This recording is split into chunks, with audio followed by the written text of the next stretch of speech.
Hi friends, welcome to the UPSC PCS forum.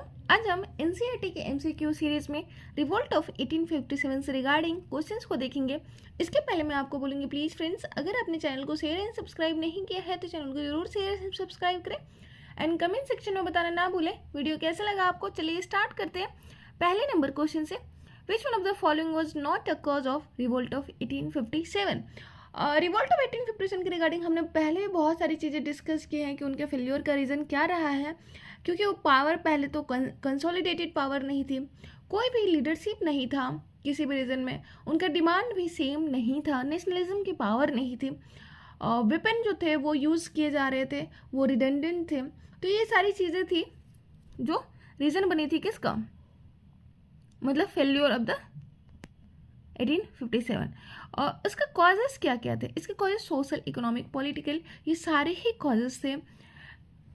जैसे कि जो भी इंटरफेरेंस कर रहे थे ब्रिटिशर्स इंडियंस की लाइफ स्टाइल में, जैसे सती को ख़त्म करना, विधवा विवाह को स्टार्ट करना, ये सारी चीज़ें भी इंडियंस को अच्छा नहीं लग रहा था। फिर मिलिट्री में भी वो जो ब्रिटिश मिलिट्रीज थे और इंडियन मिलिट्री, उनमें भी जो व्यवहार था उनका वो डिफरेंट था। समान उनको उपाधि नहीं मिलती थी, समान पैरिटी, मतलब उन लोग ब्रिटिश और इंडियंस दोनों मिलिट्री को पैरिटी नहीं दी जाती थी। तो बहुत ये सारे रीज़न हुआ करते थे किसके, cause of the revolt of 1857। अब हम देख लेते हैं अपने क्वेश्चन से कि इसमें से कौन सा जो था वो कॉज नहीं था। The rumor that the British had mixed the bone dust of cows and pigs into the flour being sold in the market. Rumour था कि ब्रिटिश ने मिक्स किया हुआ है काऊ और पिग्स का जो बोन है उसको फ्लोर में और मार्केट में बेच रहा है। ये बिल्कुल सही है, उनका डस्ट, बोन का डस्ट बनाकर उसको बेचा जा रहा है, बिल्कुल ये बिल्कुल करेक्ट है। The prophecy that British rule would come to an end on the centenary of the battle of Plassey on 23 June 1857। तो हमें पता है 23 जून 1757 को बैटल ऑफ प्लासी हुआ था। और बैटल ऑफ प्लासी किसके किसके बीच में हुआ था? ब्रिटिशर्स और जो बंगाल के नवाब सिराजुद्दौला थे उनके बीच में हुआ था। और इसमें बुरी तरीके से हार होती है सिराजुद्दौला की। सिराजुद्दौला को मार दिया जाता है और सिराजुद्दौला के जो मुख्य मिनिस्टर होते हैं कौन होते हैं आपके? मीर जाफर जो है वो ब्रिटिशर से मिल जाते हैं। ब्रिटिशर उनको लालच दे देते हैं कि अगर आप इनका साथ नहीं देंगे सिराजुद्दौला को तो हम आपको अगला नवाब बनाएंगे। और इस तरीके से बंगाल का अगला नवाब बनता है मीर जाफर। तो ऐसा नहीं था कि उनका जो ये प्रोफेसी था कि ब्रिटिश जो है रूल वो कम एंड हो जाएगी after the 100 years of Plassey, battle of the Plassey. तो ये गलत है। Popular discontent with the British rule, बिल्कुल सही बात है कि जो पीपल्स के अंदर असंतुष्टि थी ब्रिटिश रूल्स को लेकर के, और उसके पीछे बहुत सारी जो सोशल रीजन हुआ करती थी। मिशनरीज का भी रोल हुआ करता कि मिशनरी फोर्सली क्या करना चाह रही थी, लोगों को कन्वर्ट करने की कोशिश कर रही थी। ठीक है। The prophecy that end of British rule would lead to an end of Kaliyuga and the return of Ram Rajya. तो ये भी सही है, लेकिन हमारा जो सेकेंड आंसर है वो राइट कॉज नहीं है। ऑप्शन नंबर बी हो जाएगा हमारा राइट आंसर। तो the prophecy that British rule would come to an end of centenary of the revolt of the battle of the Plassey on 23 June 1757, और ये राइट आंसर नहीं था। इस रिवोल्ट में क्या होता है, नंबर ऑफ र्यूमर्स जो है, कौन से रिवोल्ट 1857 के रिवोल्ट में बहुत सारे र्यूमर्स जो है वो स्प्रेडेड होते हैं, सिनेरियो काफ़ी चेंज रहता है। बेसिकली जो होता है वो पीपल्स के एक्शंस की वजह से होते हैं। सेकेंड नंबर क्वेश्चन देख लेते हैं। Certain measures of Dalhousie created serious discontent in India which were also responsible for the revolt of 1857. which one of the following measures was not one of them? तो डलहौजी का बहुत इंपॉर्टेंट रोल रहा है just before the 1857। Dalhousie का period होता है 1848 से 56, ठीक है। और डलहौजी के द्वारा हिलाया जाता है doctrine of lapse.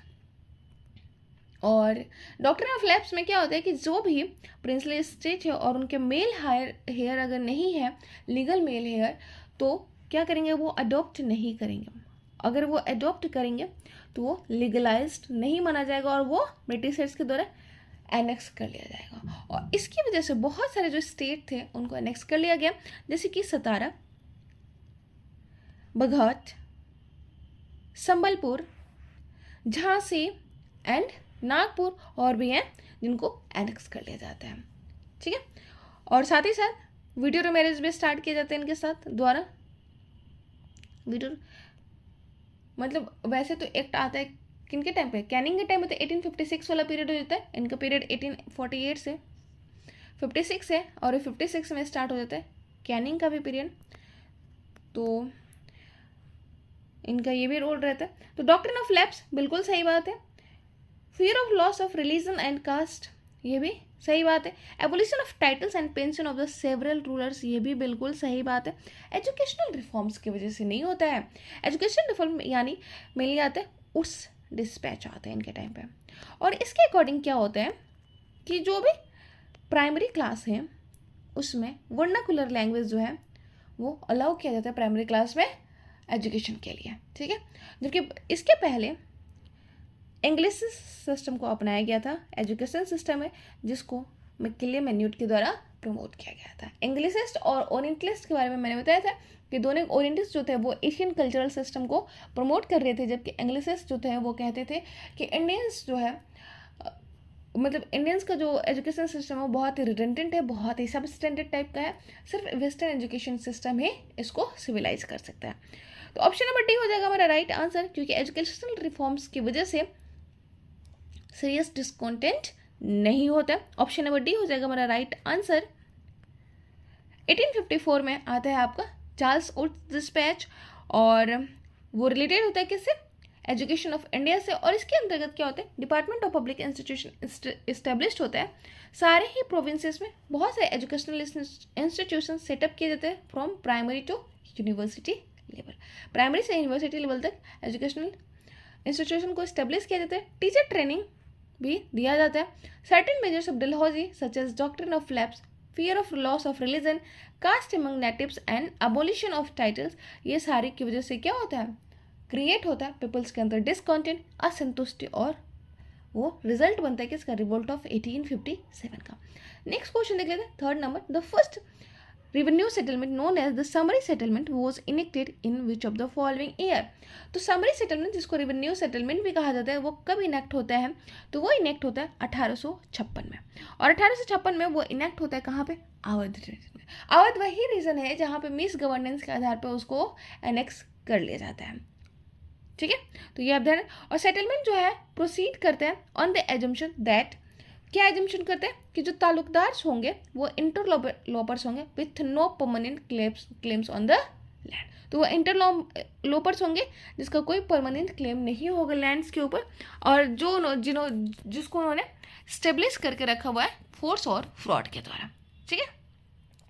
That means settlement system ने तालुकदार को रिमूव कर दिया जहां तक भी पॉसिबल हो रहा था। फोर्थ नंबर क्वेश्चन देख लेते हैं। The largest number of soldiers who participated in the revolt of 1857 came from. तो सबसे ज़्यादा सोल्जर्स कहाँ से रिवोल्ट ऑफ 1857 में पार्ट लिए थे, तो वो लिए थे अवध से। ऑप्शन नंबर बी हो जाएगा हमारा राइट आंसर।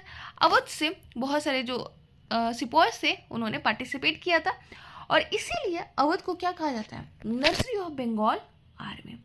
बंगाल आर्मी का नर्सरी भी किसको कहा जाता है, अवध को, और उनका बहुत इंपॉर्टेंट रोल रहा है। और अवध जो बन जाता है वो एपी सेंटर बन जाता है 1857 के रिवोल्ट का।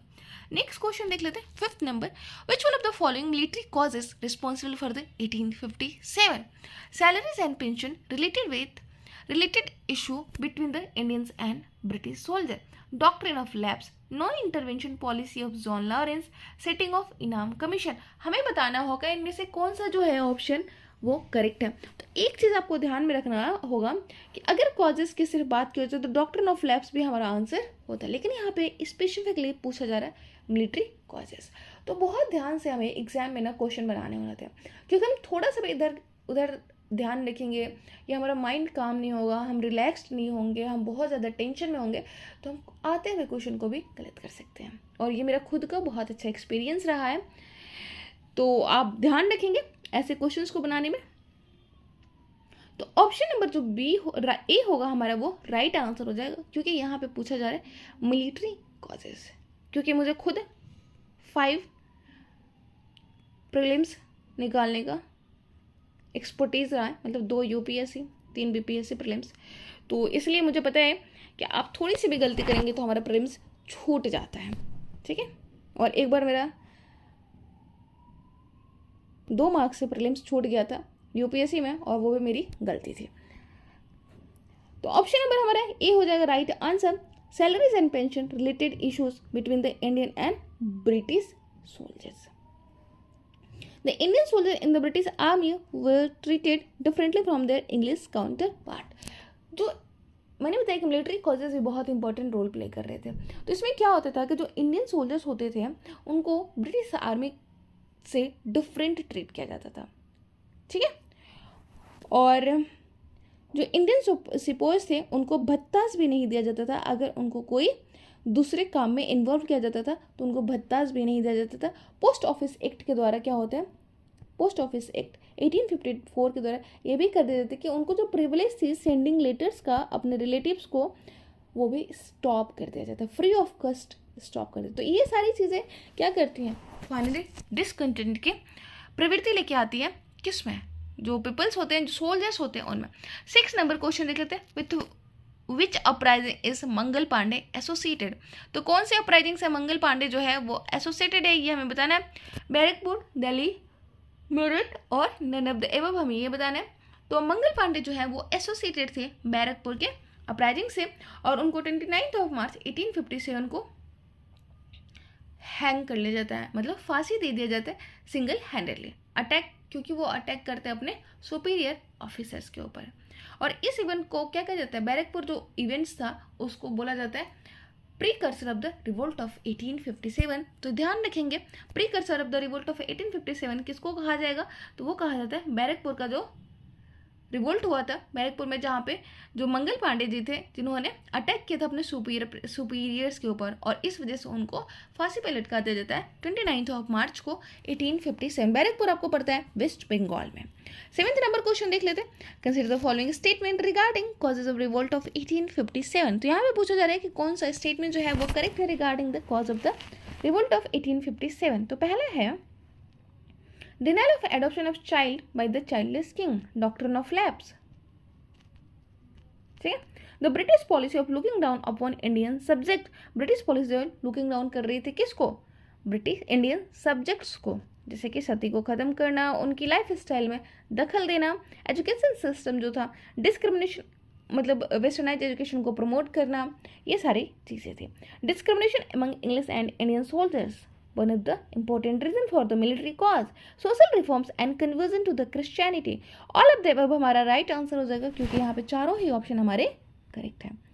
तो सारे ही ऑप्शन हमारे यहाँ पे करेक्ट है। सोशल, इकोनॉमिक, पॉलिटिकल, रिलीजियस सारे ही ग्रीवेंसेस होते हैं, जिसकी वजह से जो रिवोल्ट ऑफ 1857 होता है। डॉक्ट्रिन ऑफ लैप्स की वजह से डिनाइल कर देते हैं पॉलिटिकल राइट किसका, जो किंग्स होते हैं उसको अडॉप्ट करने के लिए चाइल्ड को। इंडियंस को हर जगह डिस्क्रिमिनेट किया जाता है, जबकि ब्रिटिशर्स को, मतलब सेम सब ब्रिटिशर्स को प्रधानता दी जाती है, ठीक है, और उनको इंडियंस को second class of citizen treat किया जाता है। मिलिट्री कॉज में अगर देखें तो इंडियंस को डिस्क्रिमिनेट किया जाता है, डिनाई किया जाता है प्रिविलेज से, जो कि इंजॉय किया जा रहा था, किसके द्वारा इंजॉय किया जाता है, ब्रिटिश सोल्जर्स की तरह। Social reform such as prohibition of sati, freedom of Christianity, freedom to Christian missionaries to convert people, further alienated the masses. तो ये सारी चीज़ें प्रोविजन, सती, क्रिश्चियन मिशनरी जो लोगों को कन्वर्ट कर रही थी, ये सारी चीज़ें क्या करती है, लोगों के अंदर डिसकंटेंट, मतलब जो भावना थी मासेस को, वो मतलब एक्चुअली मासेस को दूर कर रही थी ब्रिटिशर्स से मेंटली रूप से। 8 नंबर क्वेश्चन देखिए थे, immediate cause of first war of independence revolt of 1857 was. तो इमीडिएट कॉज क्या था रिवोल्ट ऑफ 1857 का, हमें बताना है। डॉक्ट्रिन ऑफ लैप्स, यहाँ पे फिर हमें आंसर को बहुत ध्यान से पढ़ना है, क्योंकि यहाँ पे हमें अगर मान जो ऑप्शन में दे देता है, मल्टीपल चॉइस क्वेश्चन दे देता है 1 2 3 4 ऐसे दे दिया तो हम कंफ्यूज हो जाएंगे कि क्या यहाँ पे तो सारा ही हमारा use of cartridge, military discontent, economic exploitation, reason तो हमारा चारों ही है, लेकिन यहाँ पे इमीडिएट कॉज पूछ रहा है, तो बहुत ध्यान से आपको क्वेश्चंस पढ़ना होता है। ऑप्शन नंबर हमारा यहाँ पे पूछ रहा है कि फर्स्ट वॉर ऑफ इंडिपेंडेंस का इमीडिएट कॉज क्या था, तो इमीडिएट कॉज था इसका यूज ऑफ कार्ट्रिज। कार्ट्रिज का जो यूज था वो इमीडिएट कॉज था, क्योंकि जो राइफल का जो कार्ट्रिज था वो रैप किया जा रहा था किससे, काऊ और पिग के फैट से, ठीक है। और इस कार्ट्रिज को दांत से हटाना पड़ता था, काटना पड़ता था गन को लोड करने से पहले। तो ऑप्शन नंबर हमारा हो जाएगा right B. It violated the religious sentiment of the sepoys. 9th number question देख लेते हैं। Which of the following statement about the revolt of 1857 was correct. तो इनमें से कौन सा स्टेटमेंट जो है वो करेक्ट है रिगार्डिंग द रिवोल्ट ऑफ 1857, ये हमें बताना है। तो it was revolt carefully organized and planned by Rajas, Nawab and Talukdar. Rumor and profligacy did not play any role in its outbreak and spread. The rebel proclamation of in 1857 repeatedly appealed to all sections of the population irrespective of their caste and creed. The British succeeded in quickly and easily controlling the rebels. हमें बताना है यहाँ पे कौन सा statement जो है वो करेक्ट है। तो पहला स्टेटमेंट तो हमारा बिल्कुल रॉन्ग हो जाता है कि ये रिवोल्ट जो था केयरफुली ऑर्गेनाइज किया गया था और प्लान किया गया था राजा नवाब तलुकदार से, बिल्कुल नहीं था। बहुत सारे राजा नवाब और तलुकदार जो थे वो इस रिवोल्ट में पार्टी नहीं लिए थे। रूमर्स एंड प्रोफेगेसी बिल्कुल ये रोल प्ले किया था, इसमें बोल रहे हैं नहीं प्ले किया था, ऐसा नहीं था। The rebel proclamation in 1857 repeatedly appeal to all section of the population irrespective of their caste and creed, बिल्कुल सही बात है। British succeeded in quickly and easily controlling the rebels, नहीं ये भी रॉन्ग है। ऑप्शन नंबर सी हो जाएगा हमारा राइट आंसर, ठीक है। और एक बार हम इसके एक्सप्लेनेशन भी देखें तो many proclamation and notification were issued by the rebels, ठीक है, और इसका इंपॉर्टेंट रोल प्ले होता है। और तलुकदार राजा और नवाब जो होते हैं वो इंपॉर्टेंट वीकनेस होते हैं इस रिवोल्ट के, क्योंकि वो पार्टी नहीं लिए थे। रूमर्स प्ले करता है, इंपॉर्टेंट रोल प्ले करता है मासेस के अंदर अगेंस्ट द ब्रिटिशर्स, और ब्रिटिशर्स के लिए काफ़ी डिफिकल्ट फील होता है इसको कंट्रोल करना। First event relating to the war of independence of 1857 was, तो first event relating to the war of independence कौन था ये हमें बताना है। तो Kanpur revolts and taking over the leadership by Nana Saheb, Begum Hazrat Mal leadership of Awadh, marching sepoys to Delhi's Red Fort, revolt by Rani of Jhansi. हमें बताना है यहाँ पे कौन सा स्टेटमेंट जो है वो करेक्ट होगा, इनमें से कौन सा जो है वो पहला इवेंट था। तो पहला इवेंट जो था वो marching of sepoys to Delhi red fort, ये जो हमारा होगा राइट आंसर होगा। जो मेरठ के जो सिपॉयज होते हैं वो मार्च करते हैं कहाँ पे, दिल्ली 10 मई 1857 को। और दिल्ली के जो नवाब होते हैं, दिल्ली के जो एम्परर होते हैं, मतलब मुगल एम्परर जो होते हैं बहादुर शाह जफर, उनको अपना लीडर घोषित करते हैं, ठीक है। तो ये आप ध्यान रखेंगे, ऑप्शन नंबर सी हो जाएगा हमारा राइट आंसर। नेक्स्ट क्वेश्चन देख लेते हैं। 11th number, to whom the rebel soldiers from Meerut declared the emperor of India after capturing Delhi in revolt of 1857। तो जो सोल्जर्स होते हैं मेरिट के, उनको वो किन को डिक्लेयर करते हैं, एम्परर ऑफ इंडिया, दिल्ली को कैप्चर करने के बाद इन रिवोल्ट ऑफ 1857। तो ऑब्वियसली अब हमने जैसे कहा बहादुर शाह जफर थे, वो बहादुर शाह जफर जो हैं वो लास्ट मुगल एम्परर रहे हैं, और जिनको जो सपोर्ट करते हैं किसको, जो सिपोज आते हैं उनके लिए, और वो उनके लिए एक लीडर बनते हैं रिवोल्ट ऑफ 1857 के टाइम पे, ठीक है। The Mughal emperor also got support from the rulers and chief of the country. Together they rose against the British power. People जो होते हैं वो convinced होते हैं that Mughal would make better rulers than the Britishers. Peoples को ये बात लग रही थी कि जो मुगल्स हैं वो बेटर रूलर बन सकते हैं comparison to Britishers. Next question देख लेते हैं। 12th number question, which of the following is incorrect in association with the Bahadur Shah Zafar. Bahadur Shah Zafar के रिगार्डिंग कौन सा स्टेटमेंट जो है वो इनकरेक्ट है वो हमें बताना है। He was taken prisoner in 1857। He was tried and exiled to Bhutan. He died in the year 1865. His elder son was declared as his successor. हमें बताना है यहाँ पे कौन सा स्टेटमेंट जो है वो इनकरेक्ट है। तो he was taken prisoner in the 1857, बिल्कुल सही बात है। He was tried and exiled to Bhutan, नहीं म्यांमार में उनको एक्सिल किया जाता है, म्यांमार के रंगून में। He died in the year 1865, नहीं 1862 में इनका डेथ हो जाता है। His elder son was declared as his successor. उनके सामने उनके दो सन को क्या कर दिया जाता है, पनिश किया जाता है, डेथ कर दिया जाता है, डेथ मतलब मार दिया जाता है।